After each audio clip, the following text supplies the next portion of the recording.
Hi ಎಲ್ಲ big boss ಲವರ್ಸಿಗೆ ನನ್ನ ಕಡೆಯಿಂದ big hi. Big boss Kannada season 12 ನ ಮಂಗಳವಾರದ ಎಪಿಸೋಡಿನ ಫಸ್ಟ್ ಪ್ರೋಮೋ ರಿಲೀಸ್ ಆಗಿದೆ. ಈ ಪ್ರೋಮೋ ನೋಡಿ ನನಗಂತೂ ತುಂಬಾ ಖುಷಿ ಆಯ್ತು. ಯಾಕೆ ಅಂತಂದ್ರೆ ಫ್ಯಾಮಿಲಿ ವೀಕ್ ಅಂದ್ರೆ ಪ್ರತಿ ಸೀಸನ್ ಅಲ್ಲೂ ಕೂಡ ಅದು ಏನೋ ಒಂಥರ ಎಮೋಷನಲ್ ಆಗಿ ಕೂಡಿರುತ್ತೆ. ಎಲ್ಲ ಕಂಟೆಸ್ಟೆಂಟ್ಗಳು ಕೂಡ ಆಯ್ತಾ ಸತತ 2.5 ತಿಂಗಳು ಆಯ್ತಾ ಬಿಗ್ ಬಾಸ್ ಮನೆಯಲ್ಲಿ ಇರ್ತಾರೆ. ಅವ್ರ ಫ್ಯಾಮಿಲಿಗೋಸ್ಕರ ಕಾಯ್ತಾ ಇರ್ತಾರೆ. ಇನ್ನೇನು ನಮ್ಮ ಫ್ಯಾಮಿಲಿ ಬರುತ್ತೆ ಈ ವೀಕು ಅಂತ ಆಯ್ತಾ ಫಸ್ಟೇ ಲೆಕ್ಕಾಚಾರಗಳು ಹಾಕೊಳ್ತಾ ಇರ್ತಾರೆ. ಅಂಥದ್ರಲ್ಲಿ ಇವತ್ತು ಆಯ್ತಾ ಫ್ಯಾಮಿಲಿ ಅವರು ಬರ್ತಾ ಇದ್ದಾರೆ ಬಿಗ್ ಬಾಸ್ ಮನೆಗೆ. ನಿಜವಾಗ್ಲೂ ಈ ವೀಕು ಫುಲ್ ಎಮೋಷನ್ ಎಂಟರ್ಟೈನ್ಮೆಂಟ್ ಇಂದ ಕೂಡಿರುತ್ತೆ. ಫ್ಯಾಮಿಲಿ ಅವ್ರನ್ನ ನೋಡಿ ಅಲ್ಲಿರುವಂತಹ ಕಂಟೆಸ್ಟೆಂಟ್ಗಳು ಕೂಡ ಖುಷಿ ಪಡ್ತಾರೆ. ಇವತ್ತು ಅಂದ್ರೆ ಮಂಗಳವಾರದ ಎಪಿಸೋಡ್ ಅಲ್ಲಿ ಆಯ್ತಾ ಬರುವಂತಹ ಫ್ಯಾಮಿಲಿಗಳ ಒಂದು ಫಸ್ಟ್ ಪ್ರೋಮೋ ಬಂದಿದೆ. ಯಾರಪ್ಪ ಬರ್ತಾ ಇರೋದು ಈ ಫಸ್ಟ್ ಪ್ರೋಮೋದಲ್ಲಿ ನಾವು ನೋಡಿದಂಗೆ ಅಂದ್ರೆ ರಾಶಿಕಾ ಅವರ ತಾಯಿ ಮತ್ತೆ ಬ್ರದರ್ ಅವರು ಬಂದಿದ್ದಾರೆ. ಅದಲ್ದೇನೆ ರಾಶಿಕಾ ಅವ್ರ ತಾಯಿ ತುಂಬಾನೇ ರಾಶಿಕಾ ಅವ್ರ ತಾಯಿ ತಮ್ಮ ಬಂದಿದ್ದಾರೆ. ನಿಜವಾಗ್ಲೂ ರಾಶಿಕಾ ತಾಯಿ ಎಲ್ಲರ ಬಗ್ಗೆ ಕೂಡ ಪಾಸಿಟಿವ್ ಆಗಿ ಹೇಳ್ತಾ ಇದ್ದಾರೆ.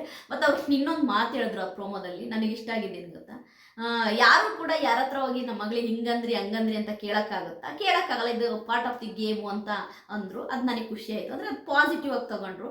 ಅದಲ್ಲದೆ ನಮ್ಮ ಸೂರಜ್ ಅವ್ರ ತಾಯಿ ಬಂದರು. ನನಗೆ ಸೂರಜ್ ಅವ್ರ ತಾಯಿ ನೋಡಿ ತುಂಬಾ ಖುಷಿ ಆಯಿತು. ಯಾಕೆಂದರೆ ಸೂರಜ್ಜು ಅವ್ರ ಅಮ್ಮನಿಗೋಸ್ಕರ ಅಡುಗೆ ಮಾಡಿ ಕ್ಯಾರಿಯರಲ್ಲಿ ತಗೊಂಡೋಗಿದ್ದು, ಅವ್ರ ಅಮ್ಮನ ನೋಡಿದ್ದು ನಿಜವಾಗ್ಲೂ ತುಂಬ ಖುಷಿ ಆಯಿತು. ಸೂರಜ್ಜು ಒಬ್ಬ ಸಂಸ್ಕಾರ ಉಳ್ಳ ಹುಡುಗ, ಅಕ್ಕನ ಜೊತೆ ಬದುಕಿರುವಂಥ ಹುಡುಗ, ಅಕ್ಕ ಅಮ್ಮನ ಪ್ರೀತಿಯಲ್ಲಿ ಬದುಕಿರುವಂತಹ ಹುಡುಗ, ಕುಟುಂಬದ ಜವಾಬ್ದಾರಿಯನ್ನು ಹೊತ್ತು ದೂರದ ದೇಶಕ್ಕೆ ಹೋಗಿ ದುಡಿದು ಆಯಿತಾ ಇವತ್ತು ಒಂದು ಒಳ್ಳೆ ಸ್ಥಾನದಲ್ಲಿ ಇದ್ದಾನೆ. ಬಿಗ್ ಬಾಸ್ ಮನೆಗೆ ಬಂದಿದ್ದಾನೆ. ಒಳ್ಳೆದಾಗಲಿ ಆ ಹುಡುಗನಿಗೆ. ಅವರಮ್ಮನೂ ಕೂಡ ಬಂದರು. ತುಂಬ ಖುಷಿ ಆಯ್ತು. ಈ ಪ್ರೋಮೋ ನೋಡಿದಾಗ ನಾನಂತೂ ವೆಯ್ಟ್ ಮಾಡ್ತಿರೋದು ನಮ್ಮ ಆ ಮಾಳು ಅವರ ನಮ್ಮದು ಪುಟ್ಟ ಮಕ್ಳುಗಳು ಬರಬೇಕು, ಅವ್ರ ಮಿಸ್ಸಸ್ ಬರಬೇಕು ಮಾಳು ಅವ್ರದ್ದು. ಅದನ್ನ ನೋಡೋಕೆ ಖುಷಿ ಪಡ್ತಾ ಇದ್ದೀನಿ. ಅದೇ ರೀತಿ ರಕ್ಷಿತಾ ಅವರ ಅಪ್ಪ ಅಮ್ಮ ಬರಬೇಕು. ಏಕೆಂದರೆ ತುಂಬ ಬಡತನದವರು ಅವರು. ಬಡತನದಲ್ಲಿ ಕೆಲಸ ಮಾಡಿಕೊಂಡು ಯಾವುದೋ ದೂರದ ಮುಂಬೈಯಲ್ಲಿ ಬದುಕಿದಂಥವ್ರು. ಮಗಳು ಒಂದು ಸೋಷಿಯಲ್ ಮೀಡಿಯಾಗೆ ಬಂದ ಮೇಲೆ ಅವ್ರು ಎಕ್ಸ್ಪೋಸ್ ಆಗ್ತಾ ಇರೋದು.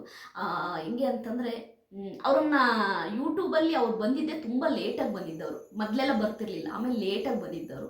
ಈಗ 7-8 ಕೋಟಿ ನೋಡುವಂತಹ ಒಂದು ಆಯಿತಾ ಬಿಗ್ ರಿಯಾಲಿಟಿ ಶೋ ಅಲ್ಲಿ ರಕ್ಷಿತಾ ತಂದೆ ತಾಯಿ ಬಂದರೆ ನಿಜವಾಗ್ಲೂ ಅವರಿಗೆ ಒಂದು ಹ್ಯಾಪಿನೆಸ್ ಸಿಗುತ್ತೆ, ಒಂದು ಪ್ರೌಡ್ ಮೂಮೆಂಟ್ ಅದು. ನನ್ನ ಮಗಳಿಂದ ನಾವು ಬಿಗ್ ಬಾಸ್ ಮನೆಗೆ ಬಂದು ಅಂತೇಳಿ.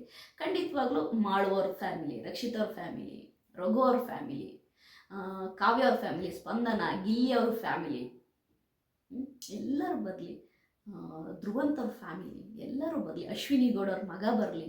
ನಾನಂತೂ ಈ ಫ್ಯಾಮಿಲಿ ರೌಂಡಲ್ಲಿ ಎಲ್ಲರ ಫ್ಯಾಮಿಲಿನೂ ನೋಡಿ ಖುಷಿಪಟ್ಟು ಸಂತೋಷ ಪಡ್ತೀನಿ. ಕಾರಣ ಏನು ಗೊತ್ತಾ, ಫ್ಯಾಮಿಲಿಯಲ್ಲಿ ಆಯಿತಾ ಅವರ ಮಕ್ಳುಗಳನ್ನ ಅವರು ನೋಡೋಕ್ಕೆ ಪ್ರೀತಿಯಿಂದ ಬರ್ತಾರೆ. ಅದರಲ್ಲಿ ಆಯಿತಾ ಕಲ್ಲು ಹುಡುಕಿದ್ರೆ ಮೊಸರಲ್ಲಿ ಕಲ್ಲು ಹುಡುಕ್ದಂಗೆ. ಅದರಲ್ಲಿ ಯಾರಾದರೂ ತಪ್ಪು ಹೇಳಿದರೆ ನಮಗೆ ನಿಜವಾಗ್ಲೂ ಹ್ಯುಮ್ಯಾನಿಟಿ ಮಾನವೀಯತೆಯೇ ಇಲ್ಲ ಅಂತ ಆಗುತ್ತೆ.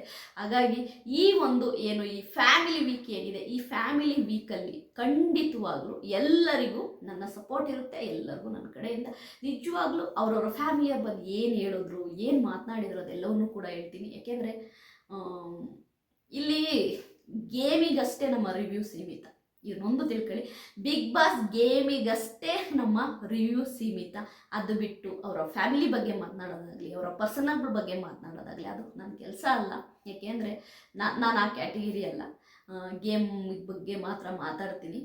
ಈ ವಾರ ಎಲ್ಲರೂ ಎಂಜಾಯ್ ಮಾಡೋಣ, ಎಂಟರ್ಟೈನ್ಮೆಂಟ್ ಮಾಡೋಣ, ಅವ್ರ ಫ್ಯಾಮಿಲಿ ಮೆಂಬರ್ಸ್ ನೋಡಿ ನಾವು ಖುಷಿ ಪಡೋಣ. ನನ್ನ ವಿಡಿಯೋ ನಿಮಗೆ ಇಷ್ಟ ಆದರೆ ಲೈಕ್ ಮಾಡಿ, ಸಬ್ಸ್ಕ್ರೈಬ್ ಮಾಡಿ. ಬಾಯ್.